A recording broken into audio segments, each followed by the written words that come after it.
नाज़रीन उडेरो लाल जे ॻोठ अमीन छुटो जे रहवासियुनि सहूलियतूं न मिलण ख़िलाफ़ पंहिंजे ॿारनि खे पोलियो जा फड़ा पियारण खां इनकार करे छॾियो आहे। स्कूल में उस्ताद मुक़रर न करण ऐं शनाख़्ती कार्ड ठाहिण लाइ नादरा जी गाॾी ॻोठ में मुहैया न करण ते रहवासियुनि पोलियो मुहिम जो बाइकाट करे छॾियो आहे।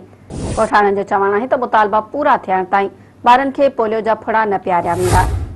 नाज़रीन उडेरो लाल जे ॻोठ अमीन छुटो जे रहवासियुनि सहूलियतूं न मिलण ख़िलाफ़ पंहिंजे ॿारनि खे पोलियो जा फड़ा पियारण खां इनकार करे छॾियो आहे। स्कूल में उस्ताद मुक़रर न करण ऐं शनाख़्ती कार्ड ठाहिण लाइ नादरा जी गाॾी ॻोठ में मुहैया न करण ते रहवासियुनि पोलियो मुहिम जो बाइकाट करे छॾियो आहे। ॻोठाणनि जो चवणु आहे त मुतालबा पूरा थियण ताईं ॿारनि खे पोलियो जा फड़ा न पियारिया वेंदा। उडेरो लाल जे ॻोठ अमीन छुटो जे रहवासियुनि सहूलियतूं न मिलण ख़िलाफ़ पंहिंजे ॿारनि खे पोलियो जा फड़ा पियारण खां इनकार करे छॾियो आहे। नाज़रीन ख़बर अव्हांखे ॾियूं पिया त उडेरो लाल जे ॻोठ अमीन छुटो जे रहवासियुनि सहूलियतूं न मिलण ख़िलाफ़ पंहिंजे ॿारनि खे पोलियो जा फड़ा पियारण खां इनकार करे छॾियो आहे। स्कूल में उस्ताद मुक़रर न करण ऐं शनाख़्ती कार्ड ठाहिण लाइ नादरा जी गाॾी ॻोठ में मुहैया न करण ते रहवासियुनि पोलियो मुहिम जो बाइकाट करे छॾियो आहे। ॻोठाणनि जो चवणु आहे त मुतालबा पूरा थियण ताईं ॿारनि खे पोलियो जा फड़ा न पियारिया वेंदा।